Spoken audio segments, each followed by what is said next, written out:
बच्चे आप लिखकर पार्ट ऑफ स्पीच लिखनी हो तो क्या लिखेंगे? इट्स प्रीपोजिशन, और प्रीपोजिशन के साथ ऑब्जेक्ट आता है। देखो वहाँ यूनिफॉर्म में क्या आया है? ऑब्जेक्ट। अब इसको तो प्रीपोजिशन पढ़ेंगे, उसको अलग ऑब्जेक्ट पढ़ेंगे, और दोनों को अगर एक साथ पढ़ना हो तो क्या कहेंगे? Prepositional phrase. इसको कह देंगे प्रीपोजिशनल फ्रेज।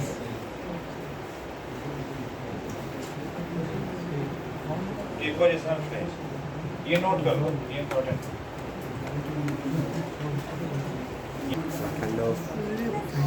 नाउन आ सकता है।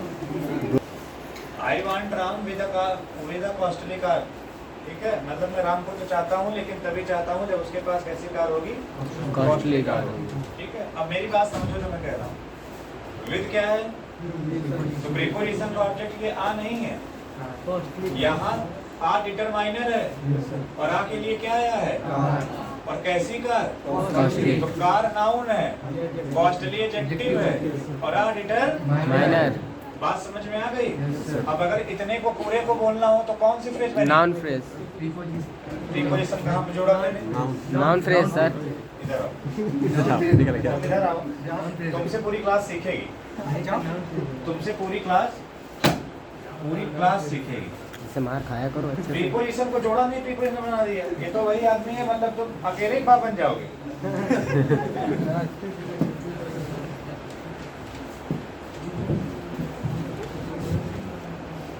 बच्चे मेरे, यहाँ से लेकर के यहाँ तक की फ्रेज को देखोगे तो मेन वर्ड अबे टकला ना हिलाओ बे सचिन। तो इसको कहोगे नाउन फ्रेज। पीछे रहो थोड़ा। लेकिन जैसे तुमने प्रीपोजिशन को भी इसी के साथ ऐड कर दिया, अब कौन सी फ्रेज बन गई? अब बन गई वो प्रीपोजिशनल फ्रेज। टॉपर समझ पाए? अब नोट कर दो, समझ में आओ? अरे लंबू सचिन की खोपड़ी आ जाती है।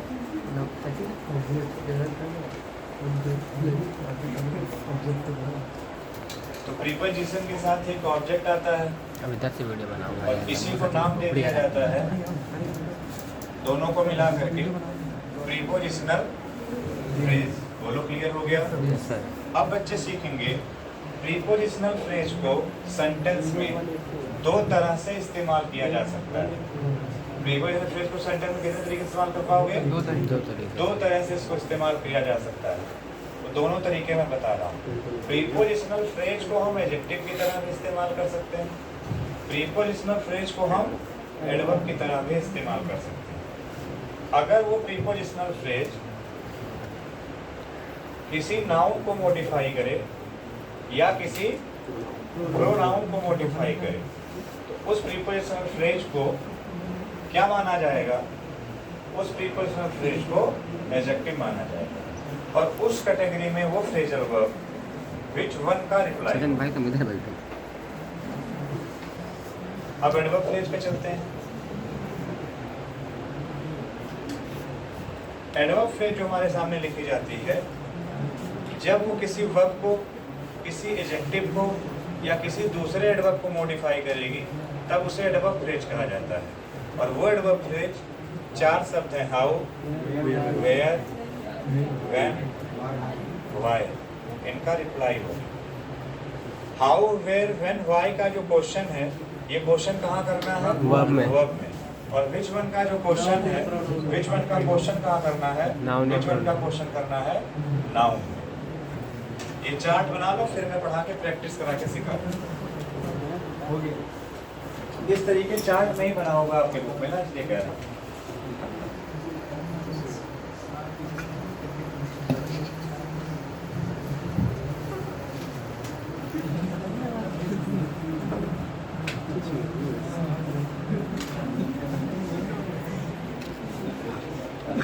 भाई कुछ भी कहो, लेकिन दोनों राइटिंग तरफ बहुत से चौकस है। क्यों? खोपड़ी। हाँ, तौबा तौबा। बच्चे आ जाओ यहाँ पर फटाफट। अब ये एम टीचिंग कौन सी फ्रेज है? कल से हम बैठेंगे यहाँ। खींच कोई के बैठा जल्दी उसको बताओ। मारेंगे लगभग। वर्ब फ्रेज है। यू क्या हो गया? ऑब्जेक्ट। हाँ, प्रोनाउन हो करके ऑब्जेक्ट हो गया। टीच क्या कर रहे हो इंग्लिश, ये भी क्या हो गया? Object. Object two object one. ठीक है। इन क्या है? प्रीपोजिशन।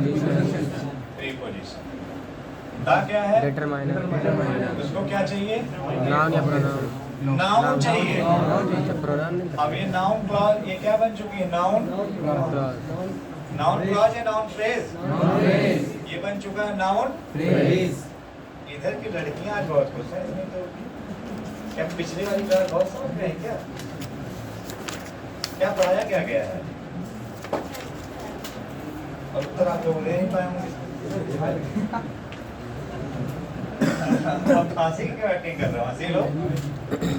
सर नॉन फ्रेज में इन नहीं आएगा क्या साथ? नॉन फ्रेज में इन नहीं आएगा क्या साथ? बोले आगे बेटा। फ्रेज लिखा था तो नहीं लेगा वही सेंटेंस तुमको कल 1 बजे की बात बताए। कल हम गए थे दुकान पे। सेंटेंस बोल के बिजली बंद एक हमको वो लेना था ना, ये वीडियो शूट करते हैं कॉल पे लगा कर।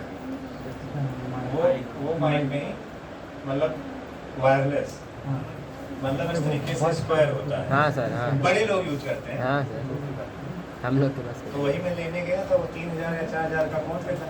हमने कहा एक बार मार्केट का रेट ले लेते हैं। तो मार्केट में गया, उसने हमको बताया 2000 रुपये। हमने सांस भरी, हमने कहा 2000 अगर बढ़ा रहे हो तो कम तो करें। हमने कहा कुछ कम करो भाई। उसने कहा भाई 1950 दे देना। क्या 1 ग्राम 1850। तो जानते मैंने क्या किया? मैंने इस तरीके से अपना फ़ोन ओपन किया। फ़ोन ओपन करने के बाद मैंने अपनी गैलरी ओपन की। गैलरी ओपन करने के बाद फिर मैंने उसको कहा कि आप कुछ चीज़ दिखाता हूँ। तो वो उसको लगा कि क्राइम ब्रांच वगैरह से तो नहीं।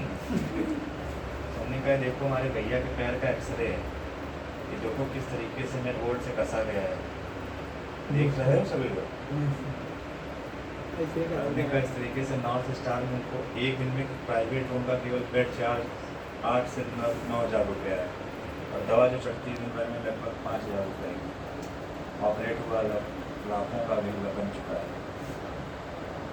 अब आप सही रेट कह रहे, आप तो बात ऐसी कर रहे, मैं कह रहा इसी देने का नहीं। अब आप सही रेट बताओ। उसने कहा 1400 रुपये में हमने खरीदा है, 50 रुपये आपसे एक्स्ट्रा लेंगे, 1450 में ले जाएंगे। और उसको ले करके मैं घर आ गई। फोटो शेयर एक्सरे वाली? हाँ? हाँ? हमको भी चीज़ नहीं तो नहीं शेयर करेंगे, इशारा फायदा उठाएगा। तो बच्चे इधर सीखो मेरी बात को। तुम मेरी फोटो लगा देना, जो हमको इधर इस तरीके से करके एकदम ढेंचू बना दिया है ना। यहाँ पे इतना वो सब लगाया था, थप्पड़ उसमें मार देते। इसके तो मैंने जस्ट पहले तरबियत करा दी। आया देखने, लोग बताते हैं हमसे, उसको हमने इंग्लिश में इतना डांटा कि खुद ही बात है। नॉर्मल फिजिशियन था, हमने कहा इनको भैया कहीं से कोई दिक्कत दे देंगे। फ्रेंड लोग हमारे आए, सर ऐसे ऐसे कर रहे थे, कोई बात बोल रहे होंगे, वहाँ कंटा मारा भैया बात था कितने दूर। इसमें ताकत अलग होती है। वो बता रहा था कल से, नहीं तो हमको हंसी आ रही है। तो उसी की स्टोरी लगाई फिल्म में उसका। कह रहा था भाई अब तुमने इतनी बातें मारी ना कि इधर दबी तक।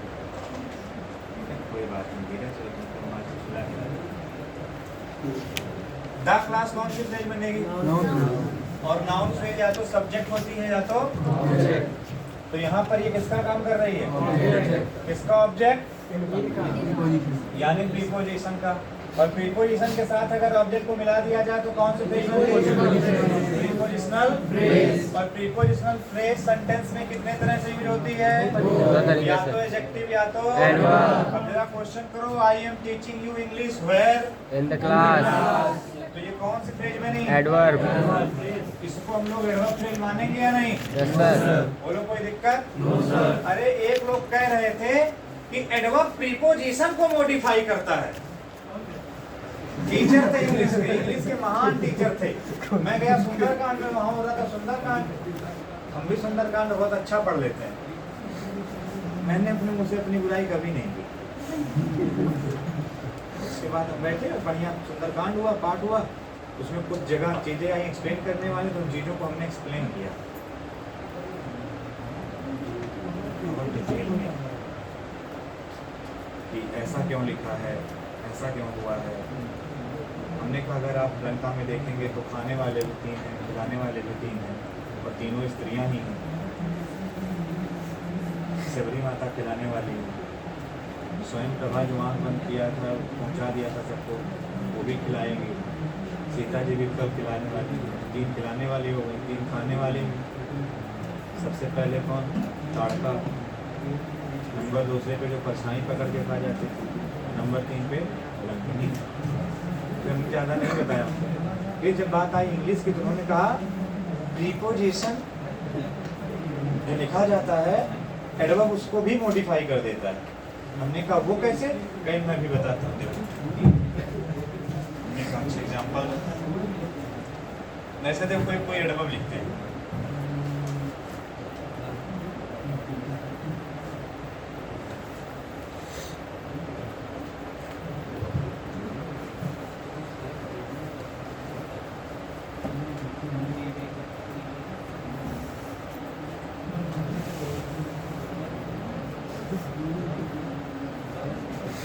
उन्होंने जानते हो उसे क्या कहा? देखो ये एडवर्ब है। उन्होंने जो बात हमसे कही उन्होंने क्या कहा? उन्होंने कहा देखो ये एडवर्ब है और देखो ये प्रीपोजिशन है, देखो कैसे मॉडिफाई कर रहा है। हमने कहा प्रभु ये किसके लिए आया है? आई एम टीचिंग, तो ये स्लोली किसके लिए आया है? And I am teaching where, ये भी एडवर्ब किसके लिए आया है?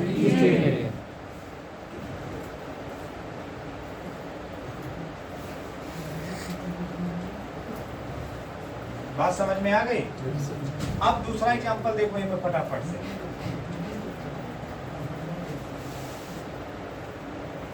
उन्होंने कहा अब देखो ओनली भी एडवर्ब है। ओनली क्या है? एडवर्ब। ओनली एडवर्ब है। ओनली क्या है? एडवर्ब। एडवर्ब है। कहीं I teach only in the class. कहीं अब तो देखो कि ओनली इनको मॉडिफाई कर रहा है। हमने कहा तुम्हारी आंखें बंद हो चुकी हैं। द डिटरमाइनर है, उसको नाउन चाहिए, नाउन फ्रेज बनती है। ऑब्जेक्ट ऑब्जेक्ट किसका? इनका, दोनों को मिलाया तो बन गए प्रीपोजिशनल फ्रेज।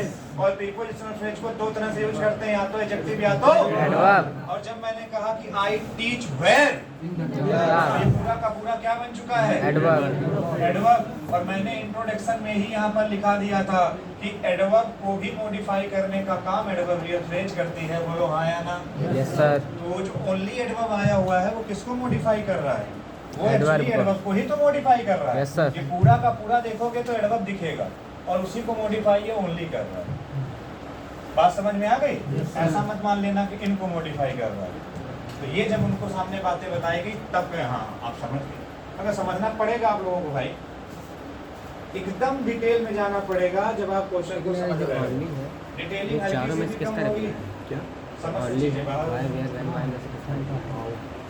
चलो ये भी समझ में आ गया। तो कितनी पेज हम लोग डिस्कस कर चुके हैं? 5 पेज डिस्कस हो गई। हाँ जी।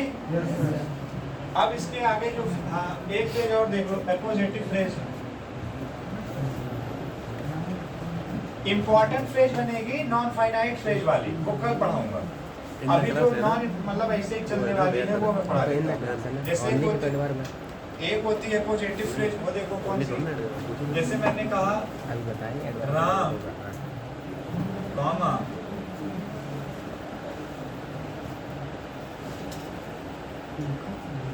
श्री राम कामा the son of Dasarath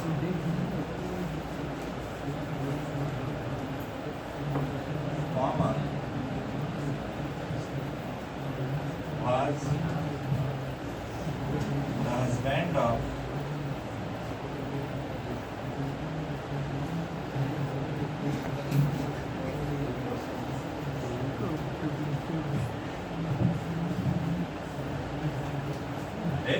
तो थी सीता माता, है ना? गृहिणी नहीं थी। गृहिणी का मतलब तो घर के सारे काम देखती है। रिस्पेक्ट तो एसएमटी ही लिखते हैं। चलो अब यहाँ पे सेंटेंस देखना। लोगों ने कहा नाउन में केस होते हैं 3, सब्जेक्टिव, ऑब्जेक्टिव और पजेसिव। हमने कहा नहीं सात होते हैं, लेकिन आपके सिलेबस में 5 ही मैं पढ़ाऊंगा, 7 नहीं। जो सब्जेक्ट बने वो सब्जेक्टिव, जो ऑब्जेक्ट बने वो, और जो एपॉस्ट्रॉफी लगा दिया वो पजेसिव। इसके अलावा एक होता है वोकेटिव केस। जैसे मैंने कहा भाइयों बहनों 15-15 लाख रुपया देंगे, तो भाइयों बहनों की पार्ट ऑफ स्पीच क्या है? वो वोकेटिव है। संबोधन जहाँ कभी किया जाए, किसी को एड्रेस जब किया जाए, उसको वोकेटिव केस कहा जाता है। तो वोकेटिव केस कौन सा केस है? जहाँ पर हम चीजों को क्या करते हैं? एड्रेस करते हैं, वोकेट करते हैं। That is called vocative case. वो का वर्ड ई से बना है। समझ में आई बात? बोले O death comes to me. अच्छा, ओ डेथ क्या है? एड्रेस कर रहे हैं ना, ओ डेथ को एड्रेस कर किया जा रहा है।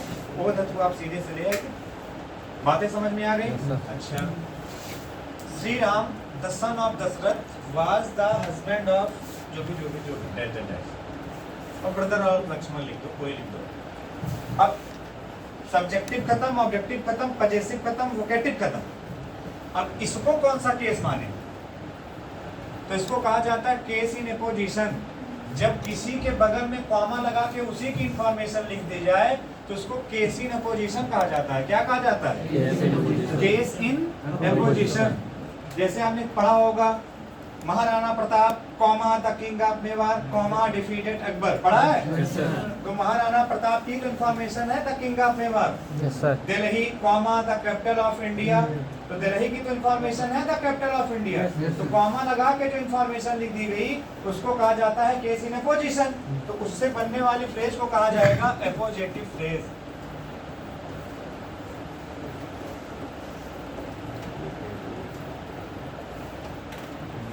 कौन सी फ्रेज कहा जाएगा बच्चे? एपोजिटिव फ्रेज। अब किसी को प्रॉब्लम आई, बोलो भाई जल्दी से हाँ या ना। कोई समस्या, कोई तकलीफ?